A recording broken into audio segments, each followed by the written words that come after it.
So from last 1 year, I have been working in the capacity of state lead project manager in PMFME SPMU.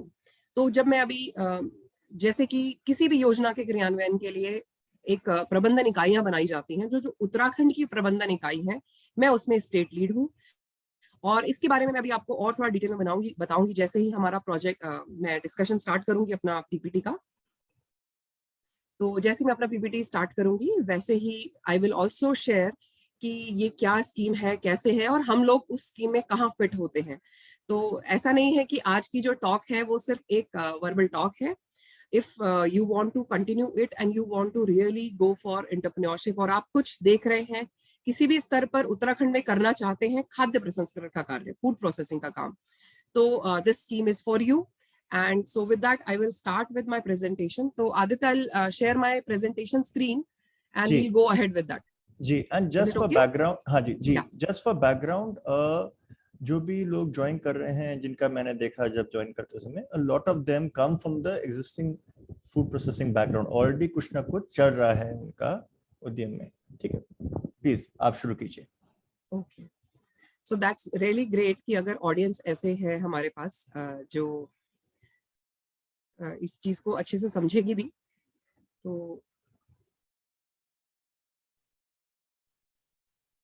Okay, मैं अभी बस अपना screen share कर रही हूँ।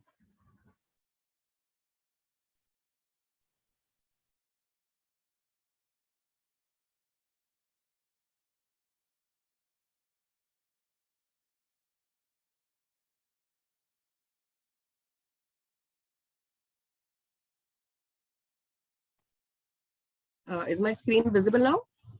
जी, is visible.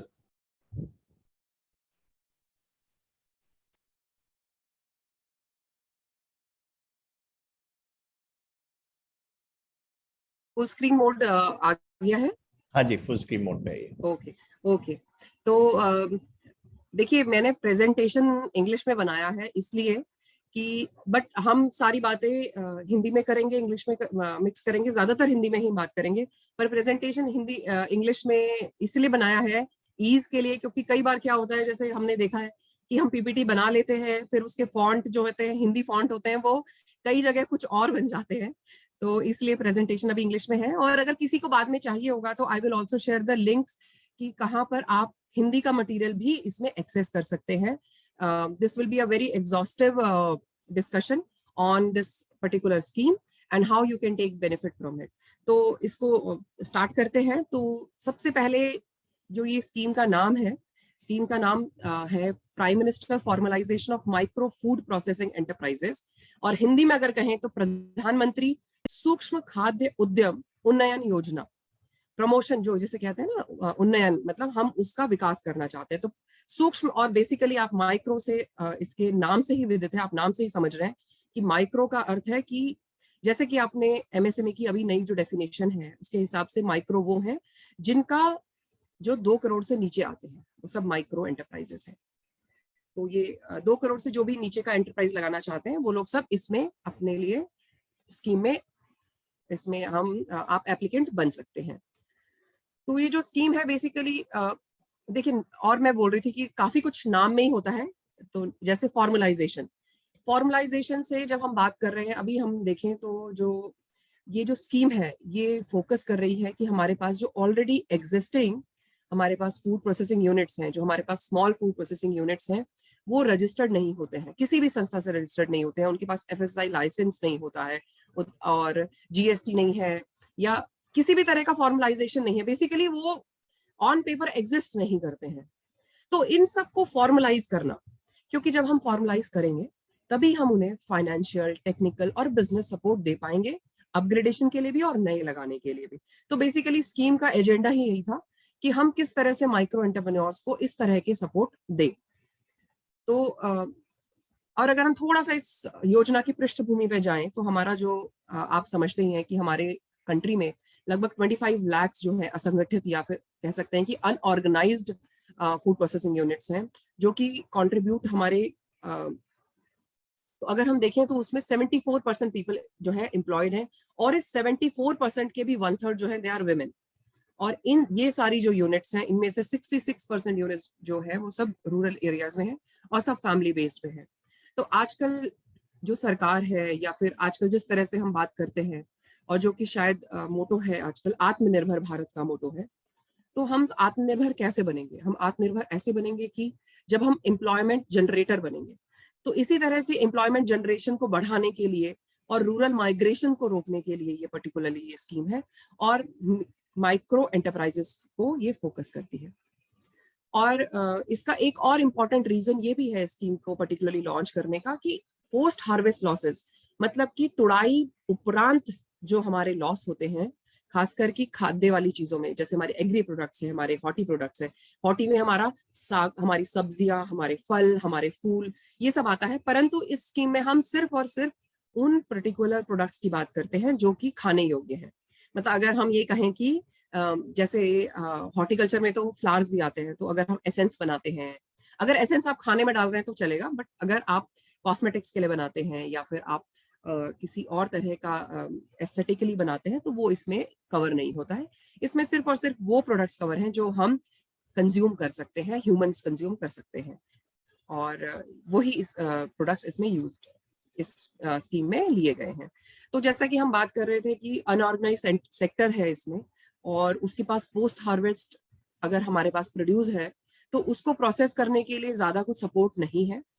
तो क्या क्या चैलेंजेस हैं हमारे, क्योंकि एक तो ये अनऑर्गेनाइज सेक्टर है, तो अनऑर्गेनाइज होने का सबसे बड़ा ड्रॉबैक ये होता है कि आप बेसिकली कहीं कहीं हो नहीं, आप किससे जुड़ोगे? कोई आपसे जुड़ना भी चाहेगा तो आपके पास उन्हें एक तरह की अश्योरेंस देने के लिए आपके पास भी कुछ नहीं है उनको। तो आपके बेसिकली अनऑर्गेनाइज के पास, अनऑर्गेनाइज सेक्टर वही है जिसके पास एक्सेस नहीं है टेक्नोलॉजी की। सबसे बड़ी बात, आप टेक्नोलॉजी भी आप ले आओगे परंतु आपके पास क्रेडिट नहीं है, आपके पास पैसा नहीं है। और क्रेडिट क्यों नहीं है? क्योंकि बैंक आपको देगा नहीं। जब तक आप किसी के थ्रू जुड़ेंगे नहीं, बैंक आपको पैसा देगा नहीं। तो इसी एक्सेस को बढ़ाने के लिए, क्वालिटी प्रोडक्ट्स को बढ़ावा देने के लिए, लोगों को इन सब चीजों से जोड़ने के लिए, और फाइनली आप प्रोडक्ट बना तो लेंगे, बना करके क्या करेंगे अगर आप बेच नहीं पाएंगे? जैसे कि उत्तराखंड की सबसे बड़ी समस्या है मार्केटिंग की, कि आपके पास प्रोडक्ट अगर आप थोड़ा बहुत ले भी आए तो आप लेके कहाँ जाएंगे उसको? तो इसी सब चीजों के लिए एक, जिसे कहते हैं एक पूरी सप्लाई चेन, जिसे कहते हैं मूल्य संवर्धन की एक मूल्य श्रृंखला जिसे कहते हैं, पूरी सप्लाई चेन आपकी कहाँ से शुरू होती है? जहां से प्रोडक्ट रॉ मटेरियल आपने रिसीव किया वहां से लेकर के उसको कन्वर्ट करके आप मार्केट में ले गए तब तक। तो इस पूरी सप्लाई चेन में क्योंकि आप अनऑर्गेनाइज्ड हैं, आप इसमें एंटर ही नहीं कर पाएंगे। तो इन्हीं सब चीजों को ध्यान में रखते हुए इस योजना की पृष्ठभूमि है। इसी सबको ध्यान में रखते हुए इस योजना का क्रियान्वयन किया गया और 4 मेन ऑब्जेक्टिव थे इसी के लिए।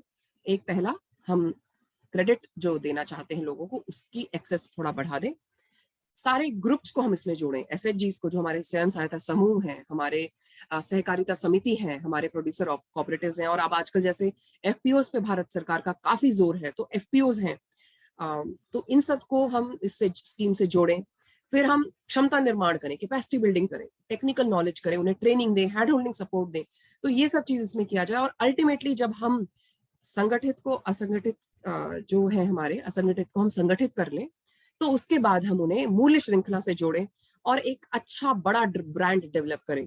तो जनरली स्कीम में यह है कि स्टेट लेवल के ब्रांड्स होने चाहिए और वो इस तरह से हो कि वो नेशनल लेवल पे हम उन्हें शोकेस कर पाए। तो ये बेसिक ऑब्जेक्टिव लेते हुए ये स्कीम चल रही है। इस स्कीम के 4 बड़े कंपोनेंट है, 4 मेजर कंपोनेंट है। सबसे पहली चीज कि credit link subsidy. Credit link subsidy की अगर हम बात करें तो क्रेडिट लिंक सब्सिडी हम जो दे रहे हैं वो इंडिविजुअल्स को भी है और ग्रुप को भी है। तो मैं इसमें ना 2 चीजें हैं। देखिए, एक जगह मैंने अर्लियर लिखा है, एक जगह मैंने नाउ भी लिखा है। तो अर्लियर का मतलब ये है कि जब ये स्कीम लॉन्च की गई थी मई 2020 में, तब उन लोगों ने क्या कहा था कि ओडीओपी, उस समय एक जिला एक उत्पाद पर काफी इसमें चर्चा की गई थी और हमारे उत्तराखंड में भी 13 के 13 डिस्ट्रिक्ट के लिए एक जिले एक उत्पाद में एक एक उत्पाद को चयनित किया गया था। जैसे देहरादून में बेकरी था, हमारा पौड़ी में सिट्रस फ्रूट्स थे, हमारा हरिद्वार में मशरूम है। तो इस तरह से कई थे। तो अब योजना को चलते चलते 2 साल हो गए थे और उतने यूनिट लग नहीं पा रहे थे। लक्ष्य है 2 लाख यूनिट लगाने का और इसके लिए 10,000 करोड़ रुपए भारत सरकार ने आवंटित किए हैं और 2 लाख यूनिट्स, माइक्रो यूनिट्स लगानी है। परंतु अभी इतना अचीव नहीं हो पाया था, अभी लगभग 4-5 हजार यूनिट तक ही हम पहुंच पाए हैं। तो इसलिए 18 मई 2022, बिल्कुल रिसेंट, अभी 1 महीना पहले नए संशोधन आए हैं मार्गनिर्देशिका में, जो गाइडलाइन है स्कीम की गाइडलाइन। तो पहले क्या था कि अगर आप एक निजी है, एक इंडिविजुअल है, तो आपकी एलिजिबिलिटी, अगर आप एक नया उद्यम लगाना चाहते हैं, नया यूनिट लगाना चाहते हैं, तो ये बहुत जरूरी था कि वो 1 जुलाई एक उत्पाद में ही हो। अर्थात अगर आप देहरादून में हैं तो आप सिर्फ बेकरी यूनिट लगा सकते हैं, और अगर आप चमोली में है तो आप सिर्फ मछली की यूनिट प्रोसेसिंग की ये लगा सकते हैं। आप चमोली में, आप अगर टिहरी में है तो आप सिर्फ अदरक की लगा सकते हैं। आप पिथौरागढ़ में है तो सिर्फ हल्दी लगा सकते हैं। तो ये पहले था। तो अभी 18 तारीख के बाद ऐसा कहा गया कि ठीक है, हम प्रेफरेंस ओडीओपी को देंगे, परंतु अब अगर कोई नया व्यक्ति किसी भी चीज का खाद्य प्रसंस्करण का कार्य करना चाहता है तो उसे इस योजना में लाभ मिलेगा। और जो पुराने एंटरप्राइज है, जिनको काम करते हुए 3 साल हो चुका है, तो वो जरूरी, उनके लिए जरूरी नहीं था पहले भी कि वो ओडीओपी करे। वो अपने प्लांट के अपग्रेडेशन के लिए, उसको संवर्धन के लिए इसमें लाभ ले सकते थे। तो ये पहले से था, ये पहले था। अभी इसको, स्कीम को थोड़ा बढ़ा दिया गया है। ग्रुप में भी पहले क्या था, ग्रुप्स के लिए भी थोड़ा सा एक तरह से टाइटनेस थी कि उनको मिनिमम एक किसी एफपीओ कोऑपरेटिव को मिनिमम 3 साल का अनुभव होना चाहिए किसी खाद्य प्रसंस्करण की एक्टिविटी का, और 3 साल का, और मिनिमम 1 करोड़ का टर्नओवर होना चाहिए।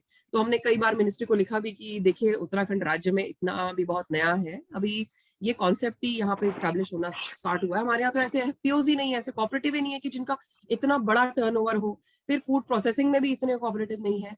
तो अभी ये वाली जो लिमिट है ये भी हटा दी गई है ग्रुप से। तो अभी कोई भी ग्रुप हो, नया फॉर्म्ड हो, तो भी वो अपने लिए किसी भी फूड प्रोसेसिंग की एक्टिविटी में लोन ले सकता है। इसमें प्रोजेक्ट कॉस्ट का 10% खुद देना होता है। मान लीजिए 10 लाख का अगर प्रोजेक्ट लगा रहे हैं, तो आप मार्जिन मनी जो देंगे वो 1 लाख रुपया, जो 10% है वो प्रोजेक्ट कॉस्ट है, बाकी का जो है वो लोन हो जाता है। अब सपोर्ट कितना है इसमें सपोर्ट है अधिकतम 10 लाख तक का, 35% कैपिटल इन्वेस्टमेंट। तो कैपिटल इन्वेस्टमेंट में आपका क्या क्या आता है? कैपिटल इन्वेस्टमेंट का मतलब पूंजी निवेश।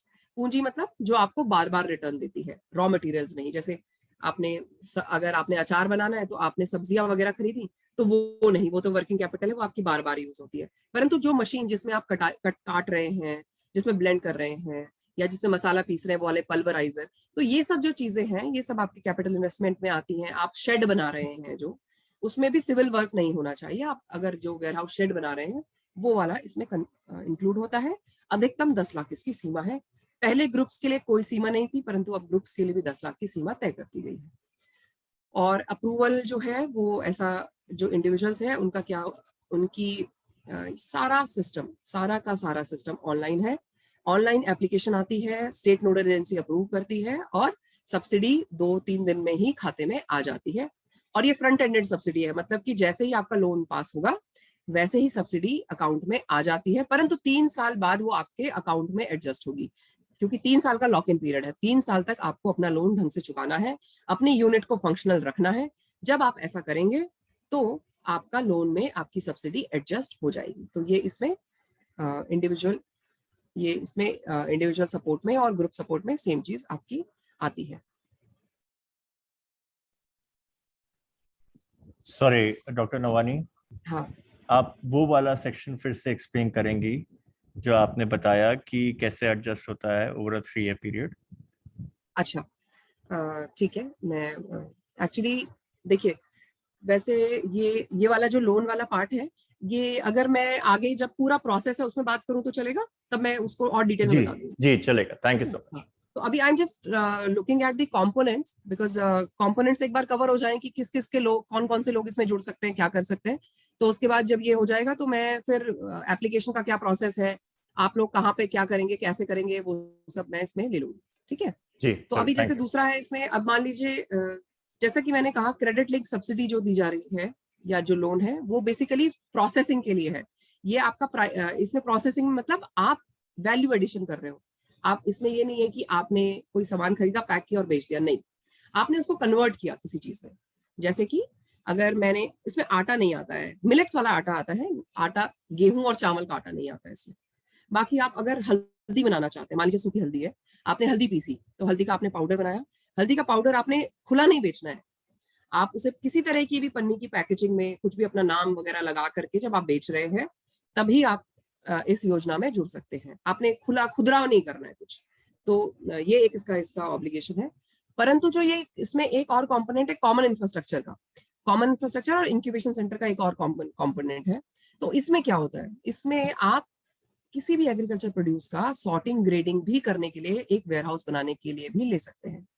तो इसमें सेम है कि आपको इसमें दोनों चीज है, आप एक बड़ी प्रोसेसिंग फैसिलिटी भी लगा सकते हैं, बहुत बड़ी प्रोसेसिंग फैसिलिटी, क्योंकि ये इसमें आपको लगभग 3 करोड़ तक का अनुदान मिल सकता है।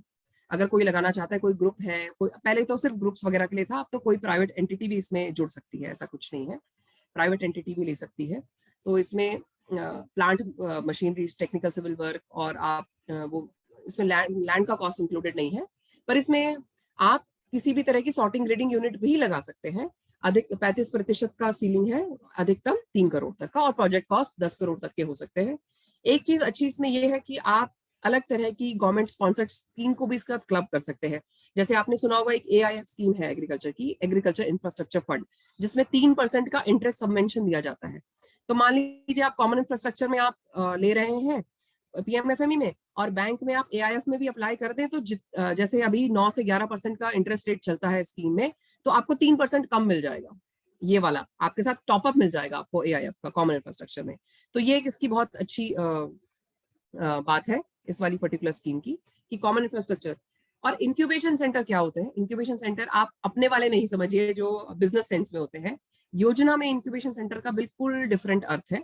इस योजना में, पर्टिकुलरली इस योजना में, इंक्यूबेशन सेंटर का मतलब ये है कि वो पर्टिकुलर यूनिट्स या वो पर्टिकुलर प्लेस जहां पर 3 से 5 तरह की प्रोसेसिंग लाइंस हैं बड़ी बड़ी, और वो ऑन रेंट भी दी जाती है। मान लीजिए कोई एक बड़ी फर्म है, कोई FPO है, कोऑपरेटिव है, कोई प्राइवेट एंटिटी है, उसने ये इंक्यूबेशन सेंटर सेटअप किया 3 से 5 प्रोसेसिंग लाइन का।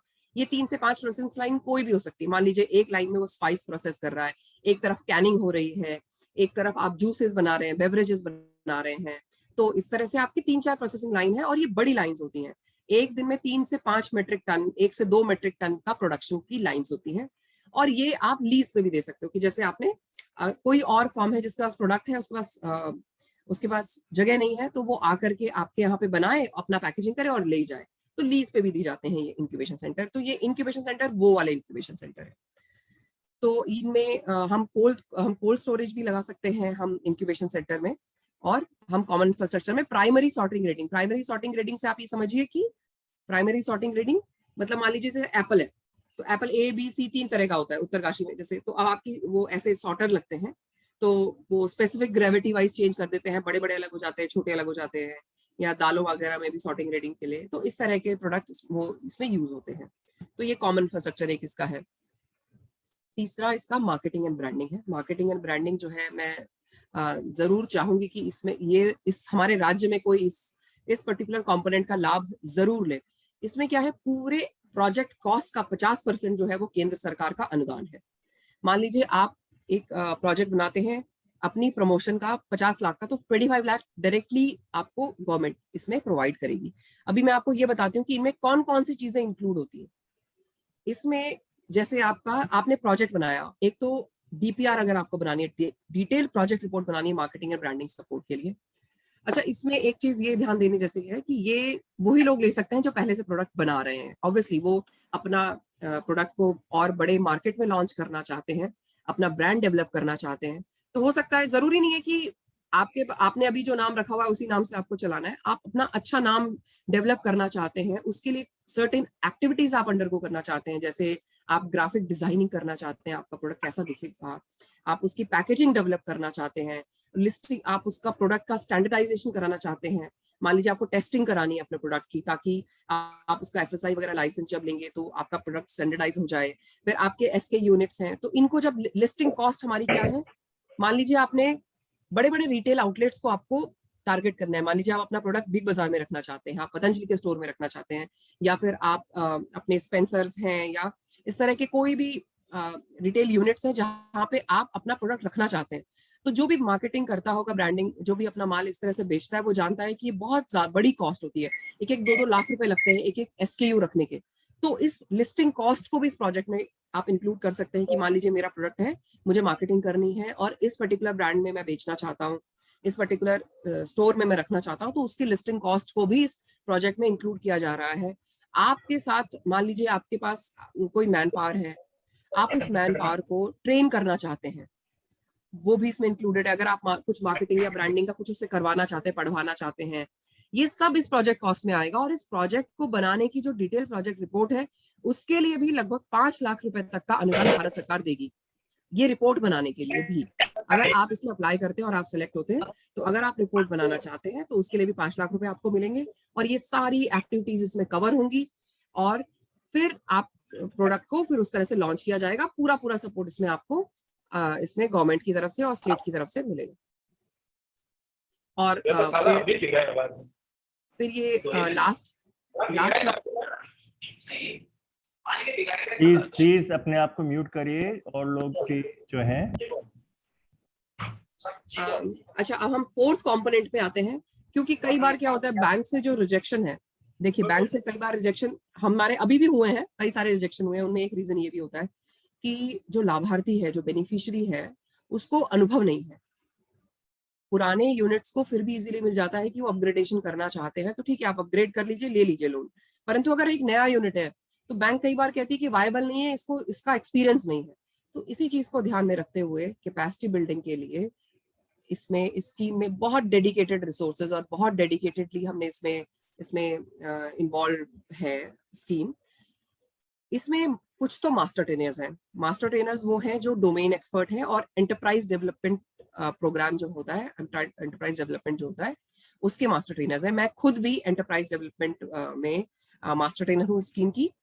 और हमारे पास डोमेन एक्सपर्ट है, हमारे पास लगभग 11 डोमेन एक्सपर्ट हैं, जिसमें फ्रूट एंड वेजिटेबल के एक्सपर्ट है, सीरियल प्रोसेसिंग के एक्सपर्ट है, डेयरी टेक्नोलॉजी के एक्सपर्ट है, मीट टेक्नोलॉजी के एक्सपर्ट है, बेकरी के एक्सपर्ट हैं।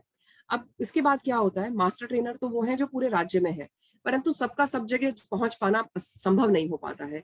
तो फिर उसके बाद डिस्ट्रिक्ट लेवल ट्रेनर्स को ट्रेन किया गया। हर डिस्ट्रिक्ट के लिए एक EDP ट्रेनर है और एक डोमेन स्पेसिफिक ट्रेनर है, जो भी हमारे सारे डिस्ट्रिक्ट हैं। तो लगभग हमारे 13 डिस्ट्रिक्ट में 13 डोमेन एक्सपर्ट भी हो चुके हैं, और EDP की ट्रेनिंग अभी हमारी प्रपोज्ड है।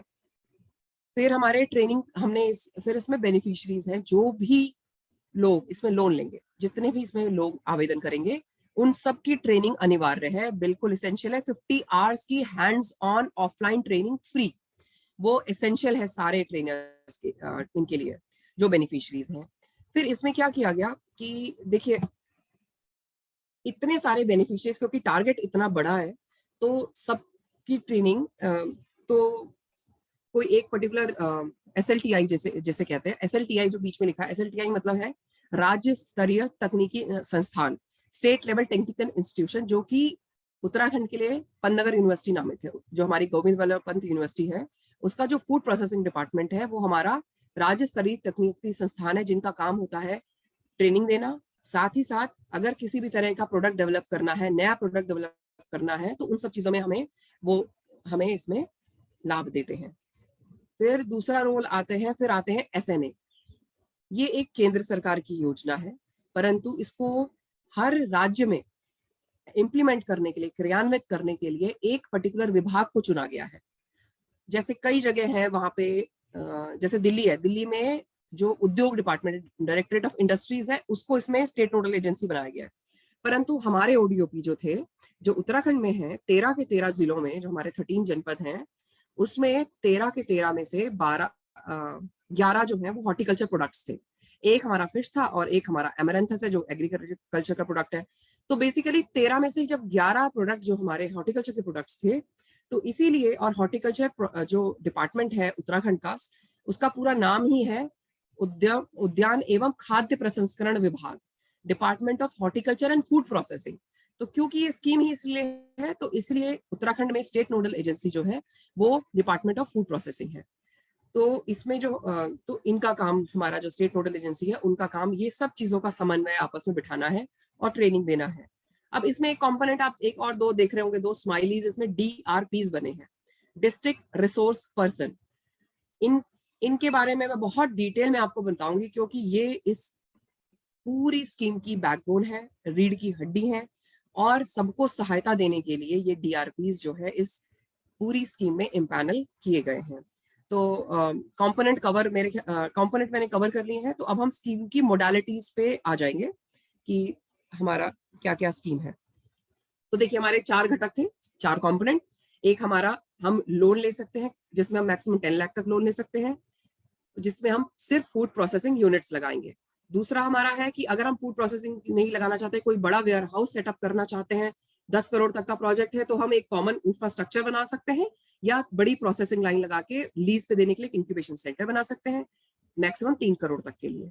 फिर हमारा मार्केटिंग ब्रांडिंग में है, अगर हम एक बड़े एफपीओ, कोऑपरेटिव या प्राइवेट एंटिटी है, मार्केटिंग एंड ब्रांडिंग करना चाहते हैं स्टेट एजेंसी के साथ, तो हमारे प्रोजेक्ट कॉस्ट का 50% हमें इसमें अनुदान मिलेगा। और फाइनली हमें कैपेसिटी बिल्डिंग के लिए जितने भी लोग इसमें अप्लाई करेंगे, और जो नहीं भी अप्लाई कर रहे, नॉन बेनिफिशियरीज भी है लेकिन फूड प्रोसेसिंग से जुड़े हुए हैं, चाहे वो फूड प्रोसेसिंग में काम करते हुए एंटरप्रेन्योर्स हो, या फिर वो कोई लेबर्स हो, या किसी भी एम्प्लॉय हो, कहीं भी किसी भी फूड प्रोसेसिंग यूनिट के, छोटी से छोटी प्रोसेसिंग यूनिट में भी अगर वो कुछ समय से काम कर रहे हो, तो वो इसमें ट्रेनिंग ले सकते हैं। तो ये हमारे 4 कंपोनेंट थे।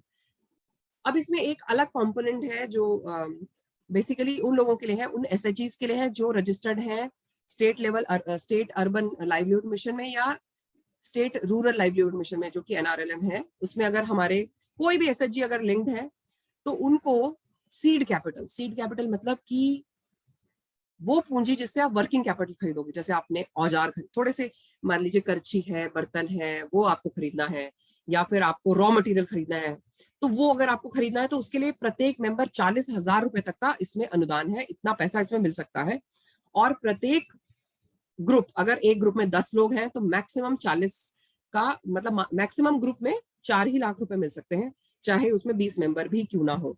और ये 40,000 जो है वो अधिकतम है, मतलब मैक्सिमम आपको उतना मिल सकता है, डिपेंडिंग अपॉन, इसका भी एक कैलकुलेशन है कि किस तरह का अगर आपका यूनिट, अगर आपका सीजनल यूनिट है तो कितना मिलेगा मैक्सिमम लोन अमाउंट, और किस तरह से। तो मेरे ख्याल से हमारी ऑडियंस एसएचजी वाली नहीं है, बट मैं ये बताना चाहती हूँ कि अगर आप किसी को जानते हैं, और बताना, अगर ये चीज आप किसी को रेफर करना चाहते हैं, तो आप बता सकते हैं कि एनयूएलएम या एसआरएलएम के को पीएमएफएमई में सीड कैपिटल मिलता है। ये स्कीम की तरफ से अनुदान है, मतलब ये स्कीम वाले वापस नहीं लेते हैं, ये ग्रांट है।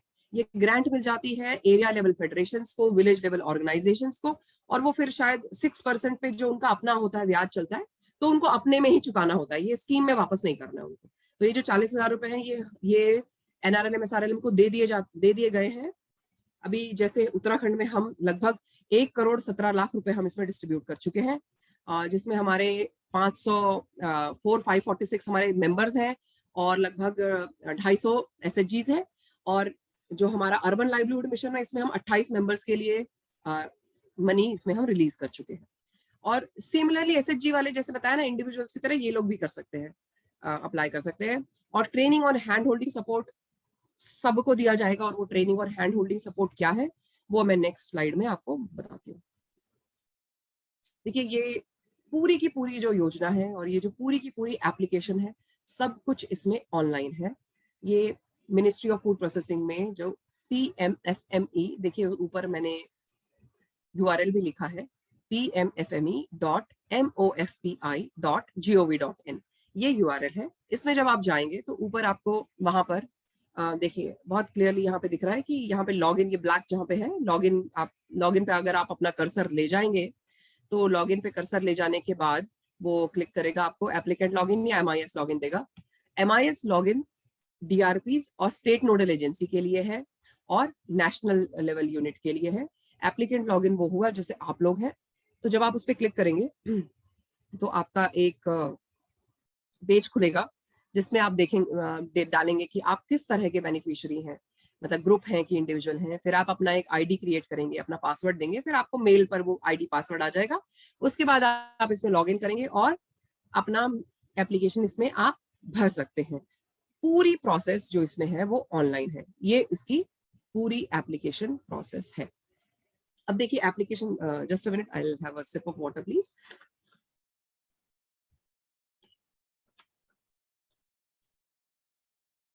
तो ये प्रोसेस ऐसे स्टार्ट होती है कि जैसे मैंने बताया कि there are applicants who want to apply for this particular loan.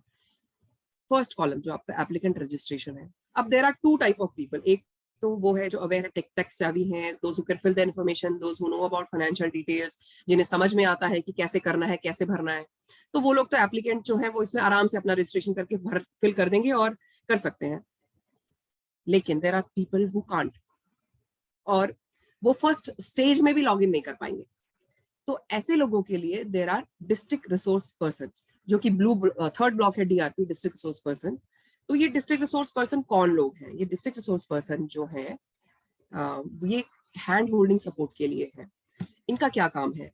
इनका काम है पूरी डीपीआर प्रिपेयर करना। वैसे तो पूरी डीपीआर ऑनलाइन बनी हुई है, लेकिन उसे भरने के लिए ये डीआरपीज जो हैं वो एप्लीकेंट को फोन करके और उनका पूरा डीपीआर भरेंगे। फिर वो क्या फैसिलिटेट करेंगे? पूरी आपकी जो फाइल है उसे फॉलो अप करेंगे। मुझे लगता है जो डीआरपीज हैं ये इस पूरी स्कीम का सबसे बड़ा डिफरेंशिएटिंग फैक्टर है, जो कि बाकी स्कीम्स में नहीं है, क्योंकि बाकी स्कीम में एप्लीकेंट खुद जाके सब कुछ करता है। यहाँ पर ये जो डीआरपी हैं जो हमने जो इम्पैनल किए गए हैं स्टेट्स द्वारा, स्टेट नोडल एजेंसी द्वारा, इनका जो रेम्यूनरेशन है, इनको 20,000 रुपीज पर लोन एप्लीकेशन मिलता है। तो 20,000 रुपीज इन्हें कब मिलता है? तो ऐसा नहीं है ये आपको लोन करा के छोड़ देंगे। 10,000 इन्हें तब मिलता है जब आपका लोन, किसी भी एप्लीकेंट का जब लोन सैंक्शन होता है तो 10,000 रुपीज इन डीआरपीज को दिए जाते हैं। और नेक्स्ट 10,000 तब मिलते हैं जब वो एफएसआई, आपका एफएसआई रजिस्ट्रेशन करा देगा। आपको जितने भी आपके लिए एप्लीकेबल, आपकी यूनिट के लिए एप्लीकेबल जितने लाइसेंस हैं, जब वो आपको प्रोवाइड करा देगा, उसके बाद उसको नेक्स्ट 10,000 मिलता है। तो उसकी हैंड होल्डिंग बीच में नहीं रुकती है। ऐसा नहीं है कि वो बीच में आपको छोड़ के मझधार में चला जाएगा, तो ऐसा बिल्कुल भी नहीं है। और उसका काम रहेगा आपकी ट्रेनिंग्स वगैरह फैसिलिटेट कराना। और हम लोग जैसे स्टेट नोडल एजेंसी अगर किसी तरह की स्टडी कराना चाहती है तो डिस्ट्रिक्ट रिसोर्स पर्सन उसमें भी हेल्प करेंगे।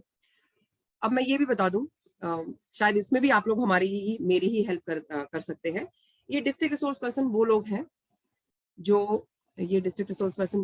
जो पहले तो इन लोगों के लिए थोड़ा स्ट्रिंजेंट क्वालिफिकेशन नॉर्म्स थे कि उन्हें फूटेक से ग्रेजुएशन होना चाहिए, एग्री ग्रेजुएट होना चाहिए, फूटेक से एक्सपीरियंस होना चाहिए।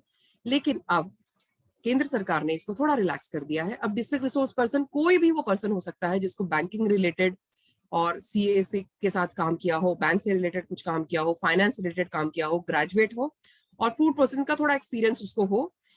फूड का अगर नहीं भी है तो एटलीस्ट फाइनेंस का उसको एक्सपीरियंस होना चाहिए। एक डिस्ट्रिक्ट के लिए कोई लिमिटेशन नहीं है। हर डिस्ट्रिक्ट में हम 2 से 3, 5 कितने भी डीआरपीज रख सकते हैं। अभी हमारे पास लगभग सभी जगह एक एक है। सिर्फ देहरादून में हमारे पास 2 हैं, अल्मोड़ा में हमारे पास 2 हैं, नैनीताल में हमारे पास 2 हैं। तो बाकी जिलों में हम लोग we are willing and we invite applications also and we can take district resource persons also. तो ये एक तरह से एप्लीकेशन बेस्ड इसमें रेम्यूनरेशन है। ये कोई फिक्स्ड अमाउंट्स में नहीं दिया जाता है, but they are very important people because they will be the one who will be running behind the application. वो जो कि एक स्टेज से दूसरी स्टेज तक एप्लीकेशन को आपके लेके जाएंगे और एप्लीकेंट को अपने आप से परेशान कहीं नहीं होना है। तो ये हमारे जो हम डीआरपीस की बात कर रहे थे, तो यहीं पर हम, क्योंकि मैंने कहा था कि जब मैं एप्लीकेशन प्रोसेस आपको बताऊंगी तभी मैं आपको ये भी बताऊंगी कि पैसा कब आता है, कैसे आता है, वो भी मैं आपको बताऊंगी। तो आपकी जो एप्लीकेशन है, अब हाँ दूसरी बात ये भी है कि डीआरपीस को कैसे, मतलब डीआरपीस का काम होता है, 2 काम है उनके। एक तो लीड जनरेट करना और एप्लीकेंट्स को बनाना। और कई बार क्या होता है कि एप्लीकेंट बाकी तो नहीं भर पाता है पर अपनी एप्लीकेशन फाइलिंग में अपना नाम और नंबर रजिस्टर कर देता है। तो उसका नाम और नंबर जब वो एक जिले में रजिस्टर करता है तो उस डीआरपी को एमआईएस लॉगिन के थ्रू वो नाम और नंबर दिखने लगता है और वो एप्लीकेशन ड्राफ्ट में चली जाती है। तो ये डीआरपीज उन लोगों को कॉल करके उनकी हेल्प करके उसको फिल कराते हैं। तो ये डीआरपीज का काम है। तो डीआरपीज वो एप्लीकेशन फिल कराएंगे तो फर्स्ट स्टेज में एप्लीकेशन हमारी ड्राफ्ट में आती है। उसके बाद जब डीआरपीज काम करते हैं तो वो सबमिट हो जाती है। डीआरपीज उसको पूरा सबमिट करते हैं। तो जब हम उसे सबमिट करते हैं तो वो सेकंड स्टेज पे जाती है जिसे डिस्ट्रिक्ट लेवल डीएलसी कहा जाता है, डिस्ट्रिक्ट लेवल कमेटी। ये जो डिस्ट्रिक्ट लेवल कमेटी है ये जिले स्तर पे बनी हुई कमेटी है। जैसा कि मैंने बताया सबसे ऊपर हमारा सेंटर है। सेंटर की हमारा जो ministry of food processing industry है सेंटर के नीचे हमारा स्टेट नोडल एजेंसी है जो कि हमारी डिपार्टमेंट ऑफ फूड प्रोसेसिंग है, department of horticulture and food processing इन उत्तराखंड है। उसके नीचे हमारे डिस्ट्रिक्ट्स आते हैं। तो SNA मतलब स्टेट नोडल एजेंसी के स्टेट नोडल ऑफिसर एक होते हैं जो हमारे डायरेक्टर हैं। फिर हर जिले पे, हर डिस्ट्रिक्ट में there are district nodal officers. District nodal officers कौन है? जो इन एप्लीकेशंस को देख करके अप्रूव करके आगे भेजते हैं स्टेट नोडल एजेंसी के पास। ये जो डीएलसी होती है, इसके जो चेयरमैन होते हैं वो डीएम होते हैं, और इसमें मेंबर्स देयर आर 10 मेंबर्स। तो मेंबर्स कौन से होते हैं? जो हमारे LDMs हैं, लीड डिस्ट्रिक्ट मैनेजर, जो हमारे होते हैं ना बैंक के, वो इसमें मेंबर होते हैं। और हमारे कोऑपरेटिव डिपार्टमेंट का कोई एक मेंबर होता है, एग्रीकल्चर डिपार्टमेंट का मेंबर होता है, इंडस्ट्रीज डिपार्टमेंट वाले मेंबर होते हैं, क्योंकि एप्लीकेशन किसी ना किसी से रिलेटेड है ये। तो ये सब लोग इस चीज के मेंबर होते हैं और इस डीएलसी के पार्ट होते हैं। अब हमने फर्स्ट स्टेज में एप्लीकेंट ने रजिस्टर किया, एप्लीकेशन फाइल हो गई, एप्लीकेंट सबमिट होकर के डीआरपी के पास चली गई, डीआरपी उसको लेकर के डीएलसी के पास चला गया। सॉरी, ये सब ऑनलाइन हो रहा है, कोई फिजिकली कुछ मूवमेंट नहीं हो रहा है, सब ऑनलाइन हो रहा है। डीएलसी ने लॉग इन किया, देखा हमारे पास 3-4 एप्लीकेशन हो गई, they will convene a DLC meeting. अब डीएलसी मीटिंग में the applicant will come, the DRP will come, DRP will explain की क्या क्या एप्लीकेशन है। वो डीआरपी का ये काम भी है कि देख करके फिजिकली वेरीफाई करने का काम भी डीआरपी का है कि भाई ये यूनिट जो है ये सच में लगेगी कि नहीं लगेगी, इन लोगों के पास इस तरह की लैंड है कि नहीं है।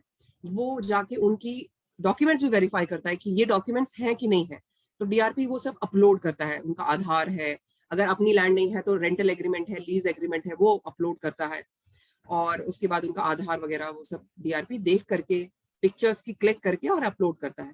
फिर डीएलसी अपनी तरह से आपस में डिसाइड करके डिसीजन लेती है कि ये applicant should this application be forwarded to the lending bank or not.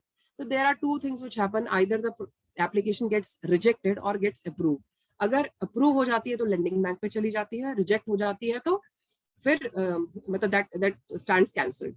तो अभी हम लेंडिंग बैंक पे चले गए। तो लेंडिंग बैंक की जो ब्रांच है, जो बेनिफिशियरी है, वो अपने मन से किसी भी बैंक को चुन सकता है जहां पे उसका अपना खाता है। और हम तो प्रेफर ये करते हैं कि जहां पे उसकी अच्छी अपनी एक रेपो है, अगर बैंक में उसकी अपनी ऑलरेडी एक रेपो बनी हुई है तो that bank will be more than willing to give the applicant the loan. तो अगर वो एप्लीकेंट किसी भी बैंक को चाहता है कि वो एप्लीकेशन करना चाहता है तो वो कर सकता है। और दो प्रेफरेंसेस में दी जाती है। अगर पहला लेंडिंग बैंक उसको रिजेक्ट करता है तो एप्लीकेशन सेकंड लेंडिंग बैंक पे जाती है। सेकंड लेंडिंग बैंक भी अगर रिजेक्ट करता है तो हम समझ लेते हैं कि एप्लीकेशन रिजेक्ट हो गई। Otherwise second lending bank has the full authority to approve the application. तो सेकंड बैंक भी इसे अप्रूव कर सकता है। ये दोनों बैंक एप्लीकेंट अपनी मर्जी से लगाता है। अब ये तो रिजेक्शन वाला प्रोसेस था। अब मान लीजिए हमारा लोन अप्रूव हो गया, मान लीजिए फर्स्ट बैंक ने हमारा लोन अप्रूव कर दिया, अब हमारा लोन सैंक्शन हो गया मान लीजिए। तो लोन सैंक्शन हो गया। अब इसमें सेंट्रल गवर्नमेंट ने इस स्कीम को फास्ट बनाने के लिए क्या किया है कि एक यूनियन बैंक है, यूनियन बैंक एक नोडल बैंक है फॉर द होल स्कीम। तो यूनियन बैंक क्या करता है, जैसे ही लोन सैंक्शन का लेटर अपलोड होता है, ये एक नंबर जनरेट होता है और सेंटर पे जो लोग हैं, जितनी सब्सिडी बनती है वो यूनियन बैंक में ट्रांसफर हो जाती है फ्रॉम दी सेंटर। अभी क्या है कि स्कीम में शेयर होते हैं, सेंटर शेयर, स्टेट शेयर। तो सेंटर का शेयर हर स्टेट में अलग अलग है। बड़े शेयर्स में क्या होता है कि अगर मान लीजिए सब्सिडी 100 रुपया देना है एप्लीकेंट को, तो बड़े स्टेट्स में जैसे यूपी और ये सब है तो सेंटर 60 रुपीज देगी, 40 रुपीज स्टेट देगा। परंतु हिली स्टेट्स जो है जैसे कि हमारा उत्तराखंड भी है, इसमें 90-10 का रेशियो होता है। अगर 100 रुपए की सब्सिडी बनती है तो केंद्र सरकार 90 रुपए देगी, 10 रुपया हमारा उत्तराखंड सरकार देगी। तो जो हमारा यूनियन बैंक है तो हमारे लिए इसलिए और भी वेट करने, एप्लीकेंट को और भी वेट नहीं करना पड़ता है। जैसे ही लोन सैंक्शन होता है, मान लीजिए 1 लाख की सब्सिडी बनी, तो केंद्र सरकार से 3 बैच बने होते हैं और महीने में 3 बार सब्सिडी रिलीज होती है, फर्स्ट 10 डेज में, सेकंड 10 डेज में, थर्ड 10 डेज में। तो आपके लोन सेक्शन होने का ज्यादा से ज्यादा मैक्सिमम 10 डेज के अंदर एटलीस्ट 90% आपके अकाउंट में आ जाएगा। तो इससे फायदा यह है कि जैसे ही आपके अकाउंट में सब्सिडी आई तो आपका जो लोन अमाउंट है वो भी कम हो गया और आपका इंटरेस्ट रेट जो है वो उतने ही अमाउंट में पड़ेगा जितना आपका रिस्क बचा है कवर। फिर ये सीजीटी एमएससी में भी कवर है। CGT MSc cover generally micro loans को दिया जाता है जिसमें 2 करोड़ तक कोलेटरल फ्री लोन है। ऑल्दो सीजीटी एमएससी फीस लगती है 2-3%, आपका इंटरेस्ट रेट ऑल्दो बढ़ जाएगा, परंतु आपको कोई कोलेटरल 2 करोड़ तक इसमें जमा नहीं करना है। तो जितने भी बड़े हमारे नेशनलाइज बैंक हैं सब सेंट्रल जो हमारा गारंटी मॉनेटरी फंड है CGTMSE, उसमें कवर्ड होते हैं। तो वो थोड़ा सा इंटरेस्ट रेट बढ़ जाता है, परंतु आपको कोलेट्रल या कोई भी आपको अपना जमा नहीं करना है इसमें, कोलेट्रल 2 करोड़ तक का। और 10 लाख तक तो कोई मना ही नहीं कर सकता, क्योंकि मुद्रा लोन की कंडीशंस होती हैं, तो 10 लाख तक तो वैसे भी आपको कोई कोलेट्रल देना ही नहीं होता है। तो जैसा कि मैंने बताया, जैसा कि पहले मुझसे कहा गया था कि क्वेरी था कि आप थोड़ा क्लियर कर दीजिए कि कैसे ये सब्सिडी आती है। तो ये फ्रंट एंडेड सब्सिडी है, बैक एंडेड सब्सिडी नहीं है। हाँ, ये पहले आपके अकाउंट में आ जाएगी, लेकिन आप ऐसा नहीं है कि इसको अभी आप एडजस्ट कर लें। आपको 3 साल तक अपनी यूनिट को फंक्शनल रखना ही है, 3 साल तक अपनी लोन की किश्तें चुकानी ही है। उसके बाद ये सब्सिडी एडजस्ट हो करके फिर आपका जितना अमाउंट बचेगा आप उसको फिर रीपे कीजिएगा, पर इसमें इंटरेस्ट नहीं लगेगा और ये आपके मिरर अकाउंट में ये अमाउंट पार्क रहेगी। तो ये पर्टिकुलरली लोन का पूरा एप्लीकेशन प्रोसेस है। इसी लोन एप्लीकेशन प्रोसेस में जैसा मैंने बताया कि जो DRPs हैं वो एप्लीकेशन फाइल करेंगे, DLC में भी आएंगे, लेंडिंग बैंक जो ब्रांचेस है बैंक्स हैं उनसे फॉलो अप लेते रहेंगे। जब आपका अप्रूव हो जाएगा आपके पास मैसेज आएगा, फिर आपके स्टैब्लिशमेंट में जो आपके सारे रूल्स एंड रेगुलेशन के जितने भी लाइसेंस है वो भी सब आपको दिलवाने में ये DRPs आपको मदद करेंगे। और जब हम ये एप्लीकेशन फाइलिंग की बात कर रहे हैं तो इसमें वो सब कुछ आता है कि मान लीजिए आपको मान लीजिए स्पाइसेस का लगाना है, पिथौरागढ़ में कोई है और वो हल्दी प्रोसेसिंग करना चाहता है, तो क्या क्या मशीनें चाहिए। तो ये सब बातें जो है ये DRPs जो है वो फॉर्म भरते हुए आपसे पूछेंगे और भरेंगे। वो आपसे कहेंगे कि आपको बड़ी यूनिट लगानी, छोटी लगानी है, तो ये सब छोटी मोटी डिटेल आप उन्हें देंगे, परंतु भरेंगे वो ही ये सब। और वो मशीन आपको सजेस्ट करेंगे, जैसे कि अगर बजाय कि आप ग्राइंडर के, मान लीजिए कोई कहता है कि मुझे ग्राइंडर, तो ग्राइंडर नहीं लीजिए, पल्वराइजर ले लीजिए, पल्वराइजर में ज्यादा अच्छे से आपका मसाला बनेगा और अन्य तरह का मसाला भी बन सकता है हल्दी के अलावा। तो इस तरह के सारे सजेशंस आपको DRPs के थ्रू मिलेंगे। बाकी जैसा कि मैंने बताया, DLC जो है डिस्ट्रिक्ट नोडल एजेंसी है और फिर उसके बाद DLC से तो ये डायरेक्टली अप्रूव हो जाता है। इसमें SNA का देखिए कोई रोल ही नहीं है, इसमें सिर्फ बैंक का रोल है, तो लेट होने का इसमें कोई चांस नहीं है। जैसे ही यूनियन बैंक से 90% आ जाता है और हमारे पास सेंटर से मेल आ जाता है कि देखिए 90% रिलीज हो गया, आप अपना शेयर रिलीज कीजिए, तो within a week state भी अपना शेयर रिलीज कर देता है। तो अभी इन सब चीजों में मैं आपको नेक्स्ट ये भी बता दूं कि स्टेट प्रोजेक्ट मैनेजमेंट यूनिट कौन है और मैं कहाँ उसमें आती हूँ। तो किसी भी स्कीम सेंटर लेवल पे भी एक राष्ट्रीय प्रबंधन यूनिट बनाई गई है, नेशनल प्रोजेक्ट मैनेजमेंट यूनिट। इसी तरह से राज्य स्तर पे भी स्टेट प्रोजेक्ट मैनेजमेंट यूनिट बनाई है, जिसे कि राज्य स्तरीय जो प्रबंधन समिति है जिसमें 4 लोग हम हैं। पहले मैं हूँ श्वेता नवानी, जो कि मैं इसमें स्टेट लीड प्रोजेक्ट मैनेजर हूँ। फिर मेरे साथ मेरी टीम में 3 लोग और हैं, एक मार्केटिंग मैनेजर है गगन अरोड़ा, एक हमारे साथ Gagan Arora ji food tech, he has a experience in food tech and micro finance, तो he is a BTech, basically he is BTech in food tech and MBA in international business and micro finance का background उनका है, तो he is a great knowledge of all the machineries which is required. फिर दूसरी हमारे साथ हेमा कश्यप है, she is masters in food processing और हॉर्टिकल्चर एंड फूड प्रोसेसिंग में, तो she is again a food domain food tech manager है, वो फूड डोमेन एक्सपर्ट है।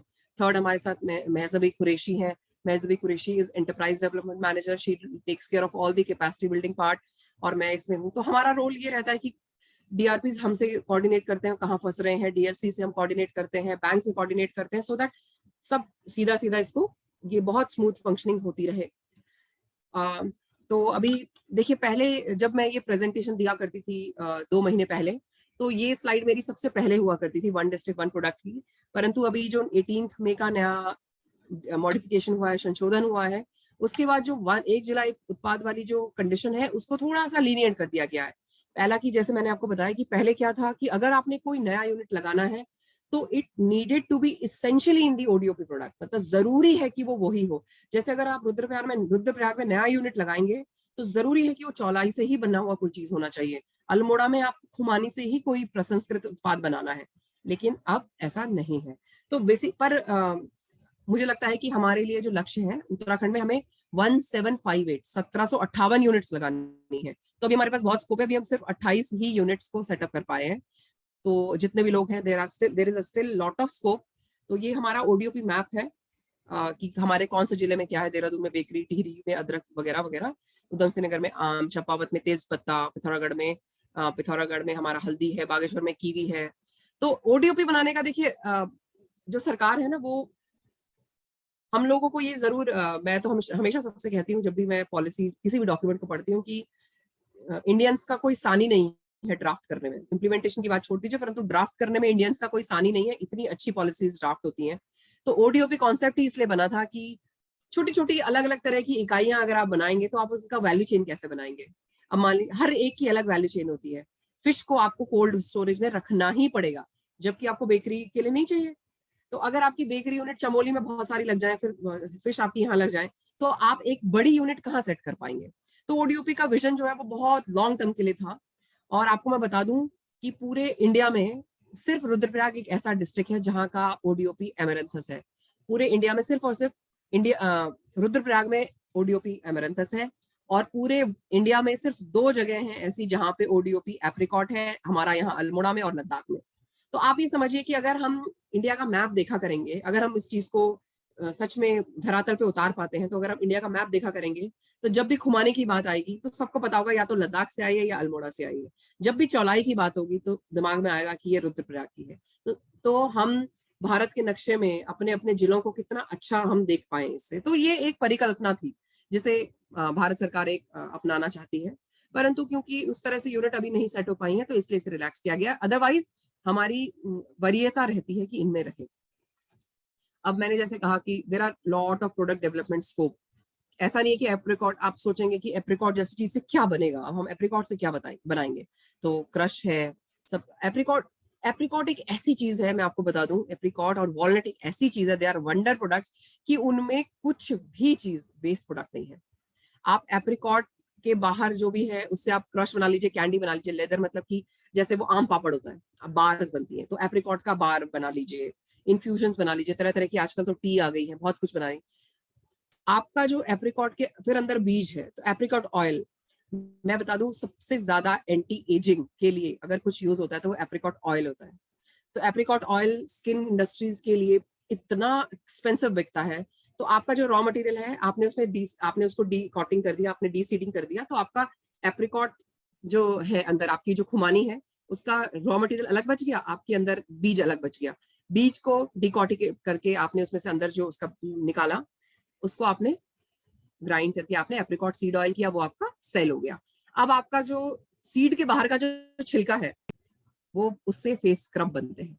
एप्रिकॉट आपने फेस स्क्रब में walnut scrub and apricot scrub का बहुत बड़ा रोल होता है। तो वो जो सीड का वो है वो भी चूरा करके आप स्क्रब में या फेस इंडस्ट्री को दे सकते हैं। तो एप्रिकॉट एक ऐसी चीज है जो कि कुछ भी चीज में बर्बाद नहीं जाती है। तो इस तरह से मतलब this is just an overview की किस तरह से डिपार्टमेंट भी सपोर्ट कर रहा है। आप ये नहीं सोचने की बात है हम क्या बनाएंगे, किस तरह का, इस तरह का हर तरह का सपोर्ट है। और ऐसा नहीं कि ओरली आपको ये बनाना है तो आपको ट्रेनिंग करने के लिए पन्नगर में ऑफलाइन ट्रेनिंग है, फ्री ट्रेनिंग है, 2-3 दिन की ट्रेनिंग है, डिपेंड करता है कि किस तरह की आप लेना चाहते हैं, सब इसमें अवेलेबल है।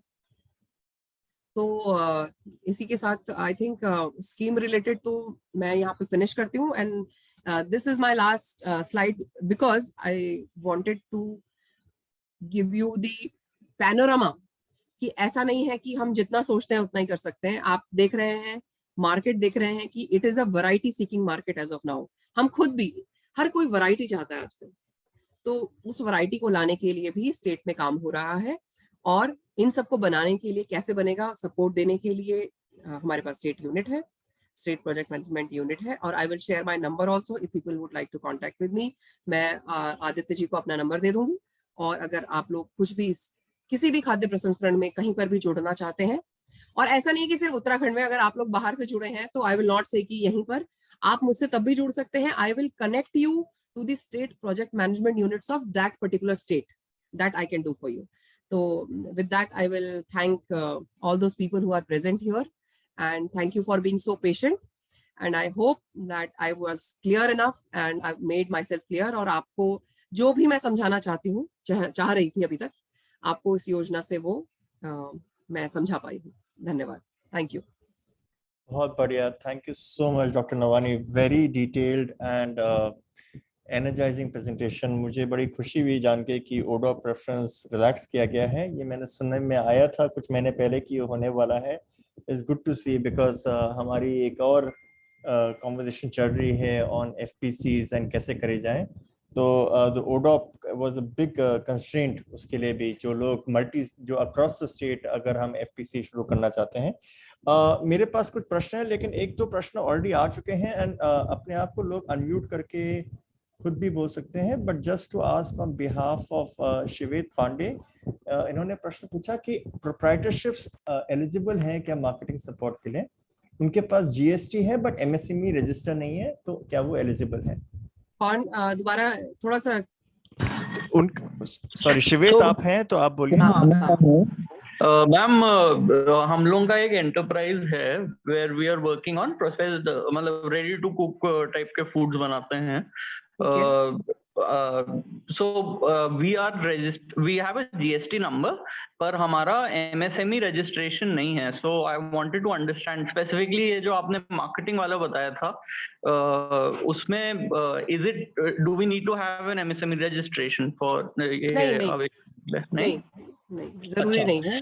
और अगर देखिए, जैसे अगर आप स्कीम से जुड़ना चाहते हैं और मान लीजिए if you are taking loan ना, आप अपने प्रोडक्ट को, मान लीजिए आप अपना ये जो आपका सेटअप है इसको आप बढ़ाना चाहते हैं, मान लीजिए आप अपना टर्नओवर इंक्रीज करना चाहते हैं, तो अपग्रेडेशन के अगर आप लोन लेंगे तो ये जो आपके सब रजिस्ट्रेशन वगैरह हैं, तो जो इनकी रिक्वायरमेंट आएगी, तो जो मैंने बताया था DRPs है, वो आप लोगों के लिए करवा के आपको मतलब हेल्प कर देंगे इसमें बनवाने में। Okay, as of now prima facie requirement नहीं है। अच्छा, ओके। देयर वाज एक्चुअली एक फॉलोअप क्वेश्चन मार्केटिंग से रिलेटेड भी था। सो उसमें जैसे आपने एग्जांपल दिया था कि अगर रिटेल चेन से एंगेज करना है तो उसके एक्सपेंडिचर इज कवर्ड। ऑनलाइन जैसे हम लोग इसको एनविजन कर रहे हैं कि एक D2C ब्रांड हो सकता है, जिसमें ऑनलाइन ऑर्डर्स होंगे, ऑनलाइन मार्केटिंग वगैरह करेंगे, तो वो सब भी इसमें कवर्ड हो सकता है जो मार्केटिंग का आपका एस्पेक्ट है?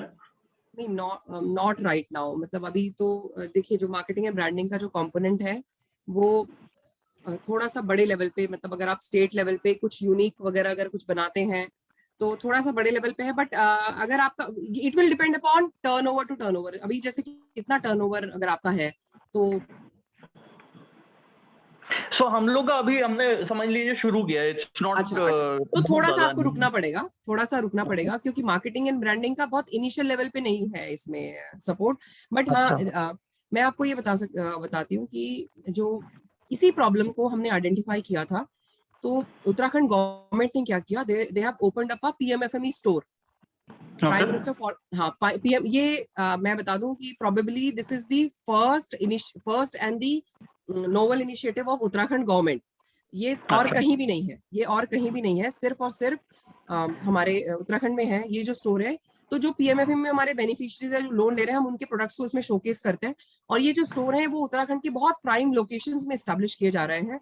एक ऑलरेडी सेटअप हो गया है, 9 अप्रैल को उसका इनॉग्रेशन, उस समय के जो हमारे कृषि minister of farmer and farmer welfare Ganesh Joshi हैं, उन्होंने इसको इनॉग्रेट किया था।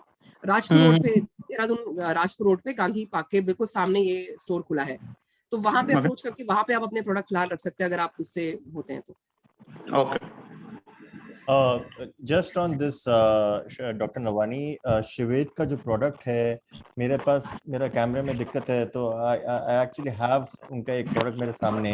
तो ये काफी इन्वेस्टमेंट करा है इन्होंने already, the packaging in the product, and is designed, the company का नाम है Forgotten Flavors, and is designed for the outer market, कि आप बम्बई में रह रहे हैं, आपको पहाड़ी खाना बनाना है, और तो रेडी टू कुक मिक्स बने हुए हैं मंगोड़ी फ्लेवर्स के, मानो जैसे।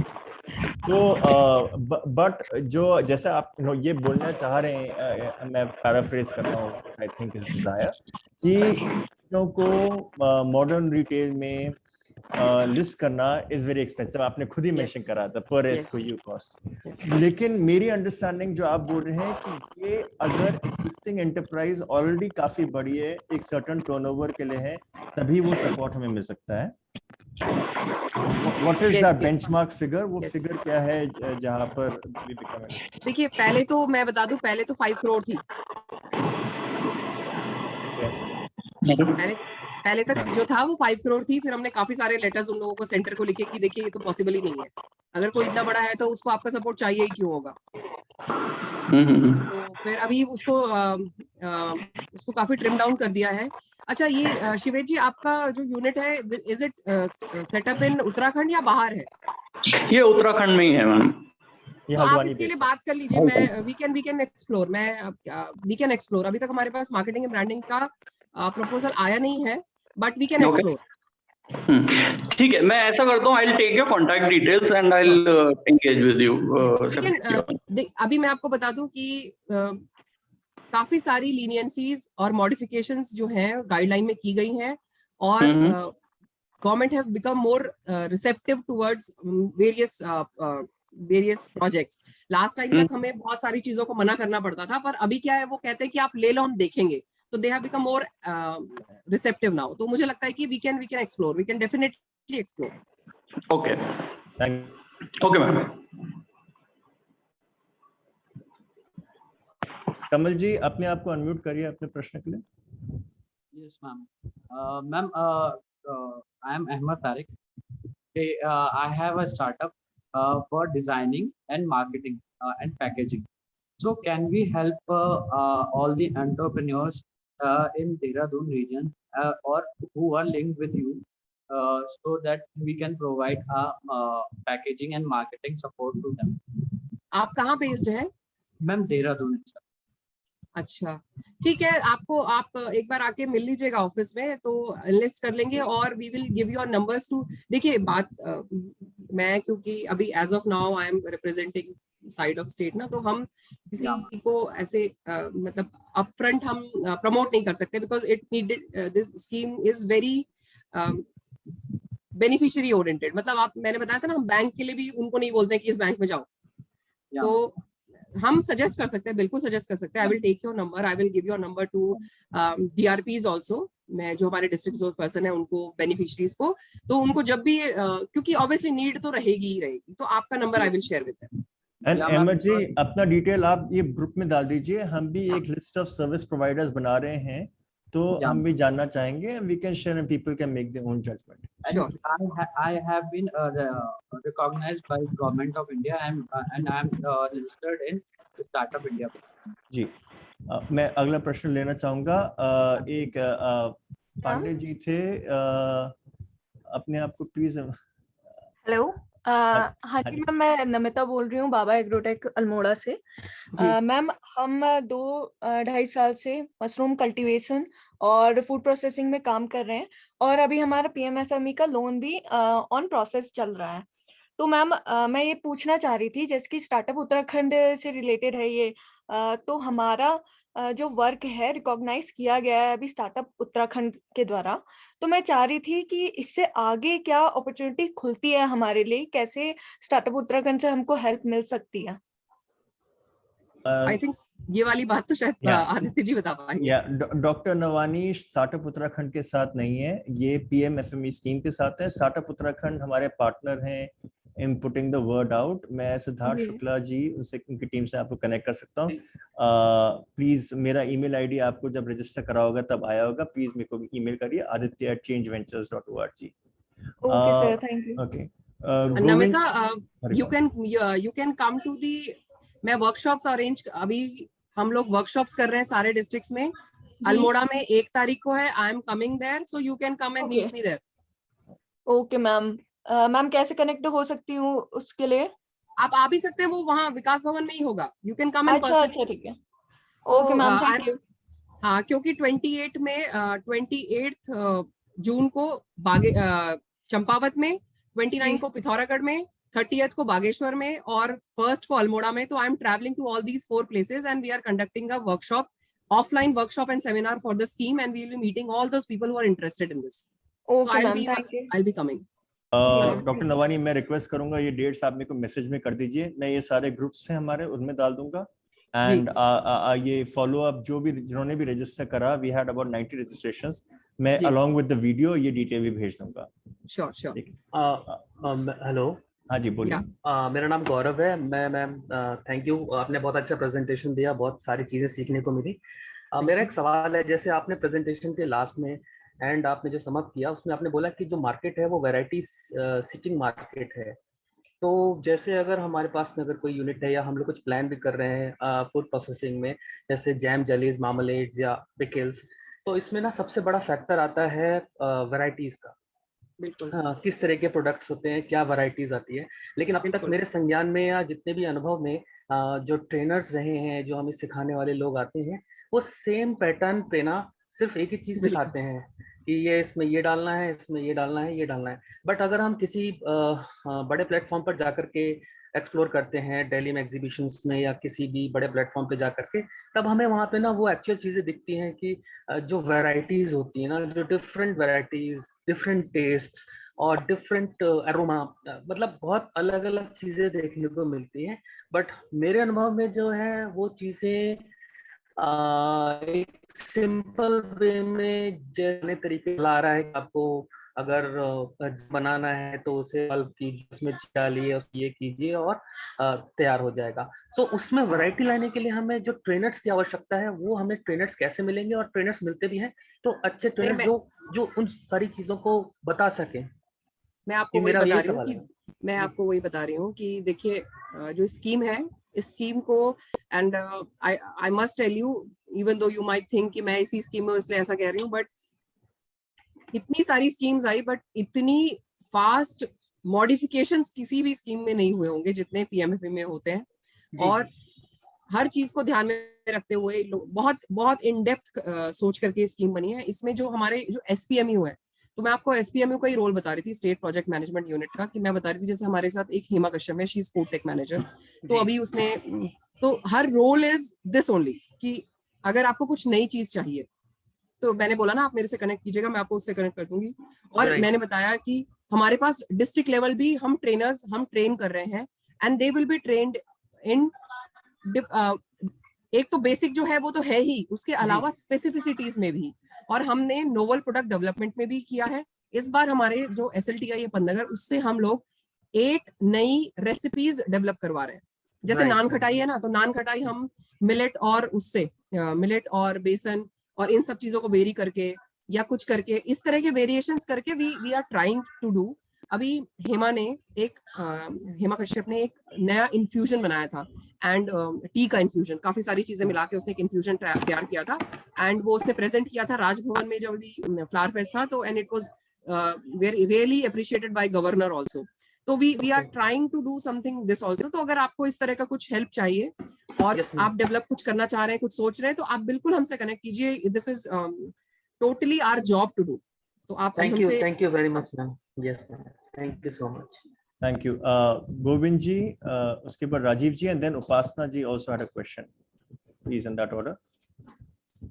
Govind ji, Govind Janoti ji, okay, I think unmute नहीं करे। राजीव जी, आपका भी हाथ खड़ा है। हाँ, this is Govind Janoti here, Shweta ji. हाँ, मेरा स्टार्टअप 1.5 साल से रेनबो ट्राउट फिश पे काम कर रहा है। हम लोग ऑलरेडी इस फिश को ऑल ओवर इंडिया पहुंचा रहे हैं। उत्तराखंड से हम लोगों का लास्ट ईयर टर्नओवर 70 लाख के आसपास है, और इस साल हम लोग 2 करोड़ के आसपास करने का सोच रहे हैं। तो हम लोग लोकेशन बागेश्वर। अच्छा।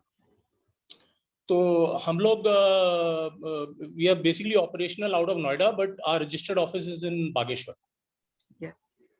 तो अब कुछ मतलब इंडिया में Fresh to Home, Licious, Big Bazaar, Big Basket, Spencer, Metro, हर जगह हमारी फिश जाती है ट्राउट। तो हमारे पास कुछ एक्सपोर्ट से रिलेटेड भी इंक्वायरीज आ गई हैं, थाईलैंड से और दुबई से। तो हम लोग अपना फूड लाइसेंस भी अपग्रेड करा रहे हैं, और इंपोर्ट एक्सपोर्ट्स में भी हम लोग इसको मतलब उसके कंप्लायंसेस मीट कर रहे हैं। तो कुछ दिक्कतें हमें आ रही थी लॉजिस्टिक्स से लेके, बेसिकली प्रोसेसिंग वगैरह। तो उत्तराखंड बहुत बड़ा स्टेट है in terms of distances. Yes yes, ठीक है। तो हम लोग 2 हब्स बनाना चाह रहे हैं, गढ़वाल के लिए और एक कुमाऊं के लिए। बिल्कुल, तो गढ़वाल के लिए हमने श्रीनगर और अपना कुमाऊं के लिए हल्द्वानी सिलेक्ट किया है। तो उससे रिलेटेड हम कुछ फाइनेंसिंग ऑप्शंस देख रहे हैं। आप मुझे अगर अपना ईमेल वगैरह शेयर कर दें आदित्य की, बिल्कुल। तो मैं और आपको आप मिल भी लीजिएगा बागेश्वर में, आप मिल भी लीजिएगा on 30th। But I am basically based in Noida. नहीं तो I would, if I have time, आप किसी का नंबर दीजिएगा, आई विल, आपका प्लांट वहां पे अगर है प्रोसेसिंग या कुछ हो रहा है तो आई विल गो।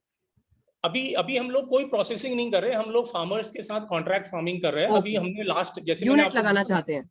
अब हम यूनिट पे आना चाहते हैं क्योंकि हमारा ऑलरेडी कई कोऑपरेटिव्स के साथ कॉन्ट्रैक्ट है, हिमाचल में भी है और उत्तराखंड दोनों में है। तो बिल्कुल बिल्कुल हाँ, बिल्कुल तो फिश इसमें बिल्कुल कवर होता है, बिल्कुल होता है। तो अभी हमने वैसे IIM काशीपुर में इंक्यूबेशन के लिए भी अप्लाई किया हुआ है, और हम लोग फाइनेंशियल असिस्टेंस चाह रहे हैं। आप अगर हमें राइट डायरेक्शन में गाइड करें, मेरे पास एक प्रेजेंटेशन ऑलरेडी है, मैं आपको मेल कर सकता हूँ। बिल्कुल अगर आदित्य आपका मेल शेयर कर दें तो मैं आपको एक पूरी मेल भेज सकता हूँ इसके बारे में। ठीक है बिल्कुल। मैं अभी सभी ग्रुप मेंबर्स को चैट मैसेज में डिटेल डाल रहा हूँ एंड फॉलो अप में भी भेजूंगा। अभी इनका ईमेल और phone number since doctor Nawani is given a permission, मैं दोनों डाल रहा हूँ। Thank you so much. And next was Rajiv Chakraborty जी।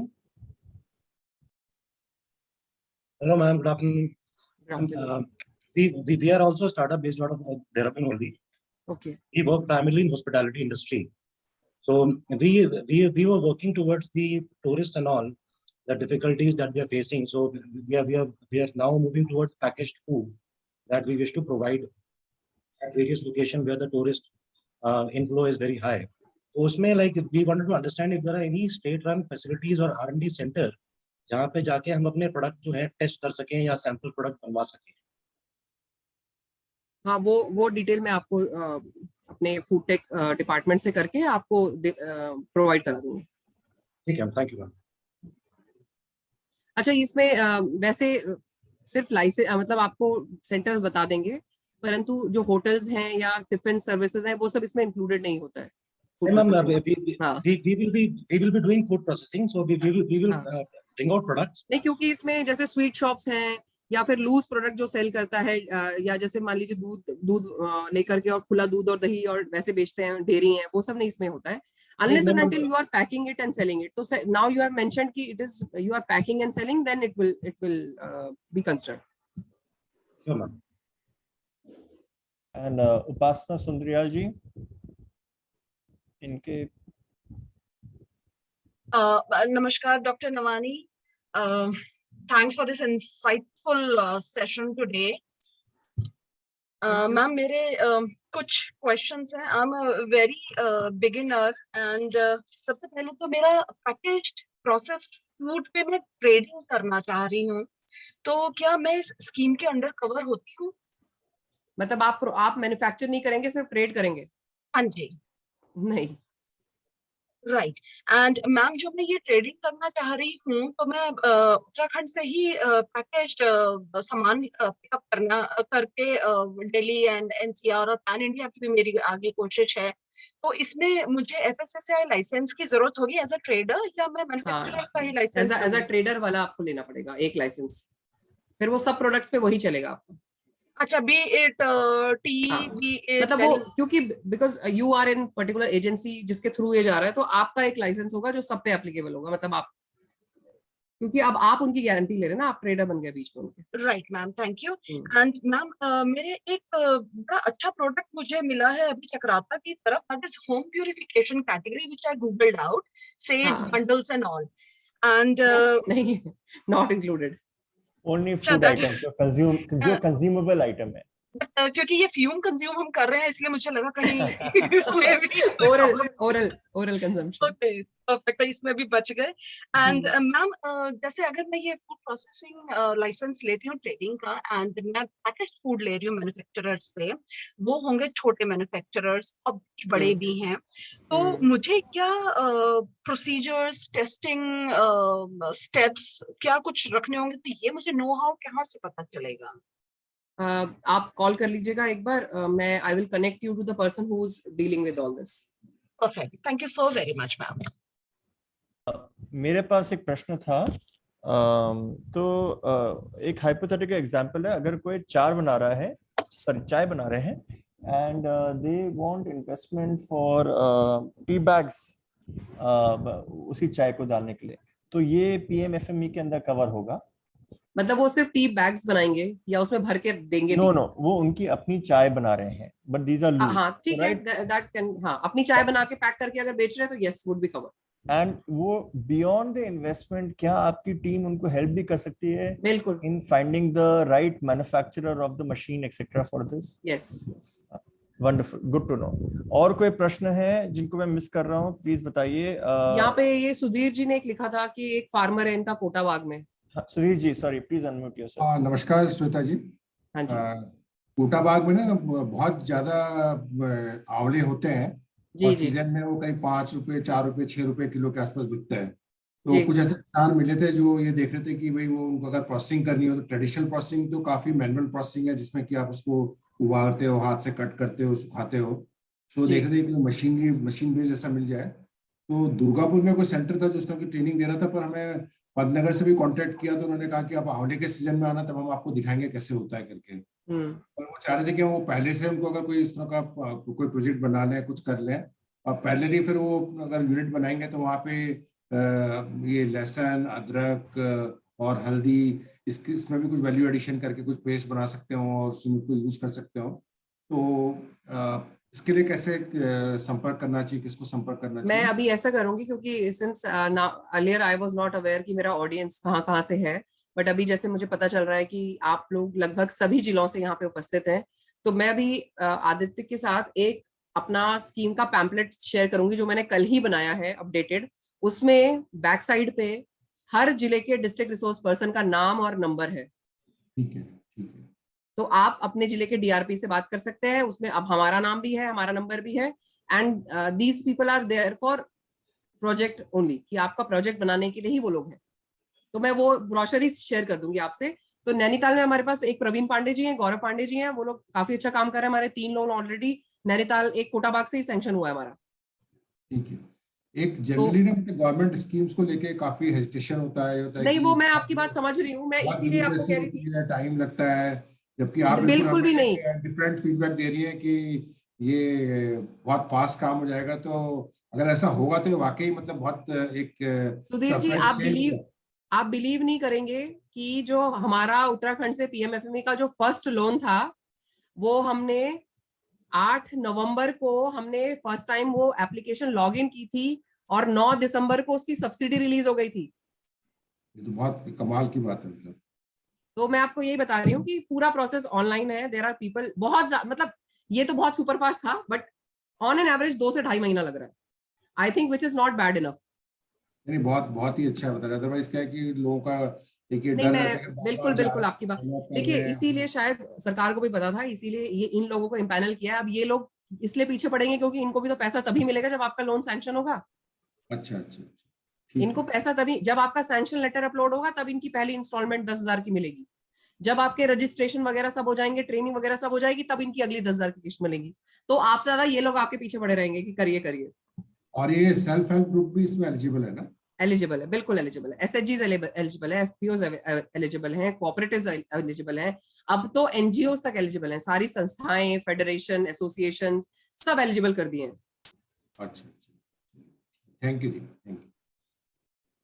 आदित्य, मैं आपको वो ब्रोशर शेयर कर दूंगी, आप अपने इस ग्रुप में भेज दीजिएगा। जी, मैं एक्चुअली मेरा रिक्वेस्ट होगा टू ब्रोशर आपकी upcoming workshop dates, and instead of ये क्वेश्चन रिपीटेटिवली आए, आपने जो अपने ऑफिस कॉलीग्स का जो ब्रेकअप दिया था ना, सो बिकॉज़ बार और लोग भी रिक्वेस्ट कर रहे हैं कि उनका नंबर शेयर करा जाए, so it will save you also trouble कि if we have that together and ये क्या हैंडल करते हैं, then we can take it from there.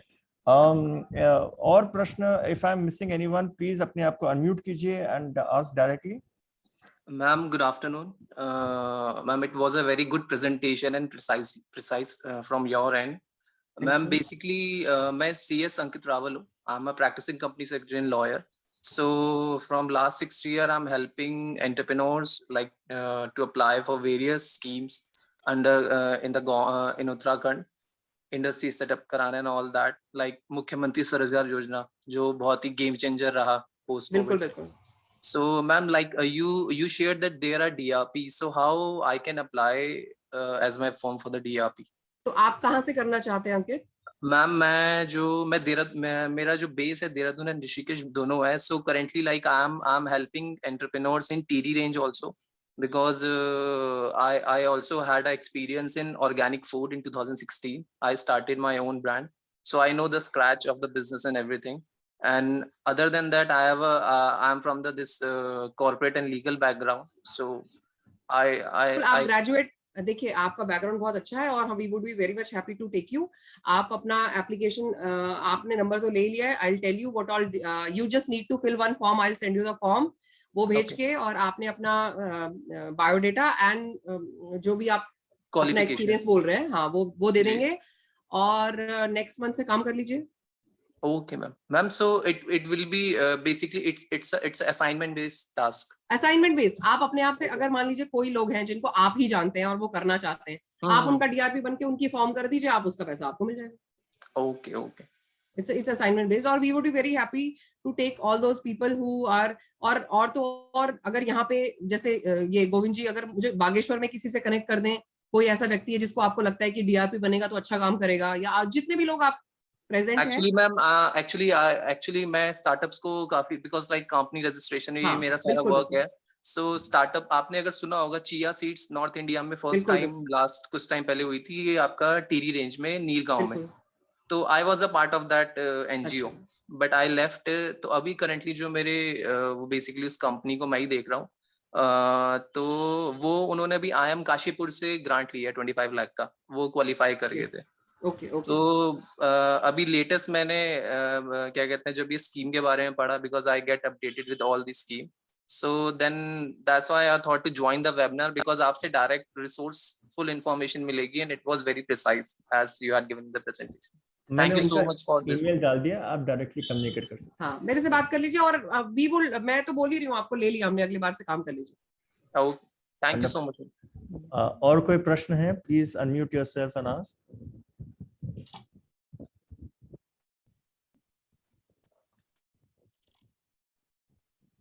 Wonderful.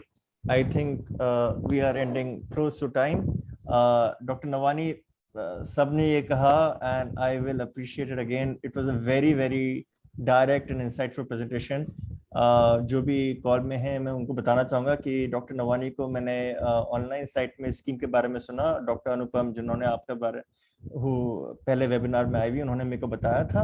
and I looked up the scheme, I looked up who's the consultant there, I called her up and you know, immediately she was like, हाँ मैं available हूँ। So it was very energizing and जैसे सुधीर जी कह रहे थे, you know, हमारा एक general pessimism built होता है।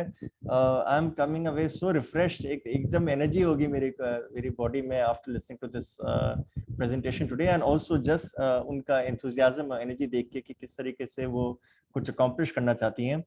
and group में जो हैं वो जानते हैं कि हम उत्तराखंड में किस तरीके से उद्योग को support करना चाहते हैं। So this is a wonderful opportunity, मैं encourage करना चाहूँगा। एक कैविएट है लेकिन मेरा यहाँ पर कि doctor Nawani, I would assume that CIBIL score and a good track record continues to matter जब तक हम बैंक से डील कर रहे हैं।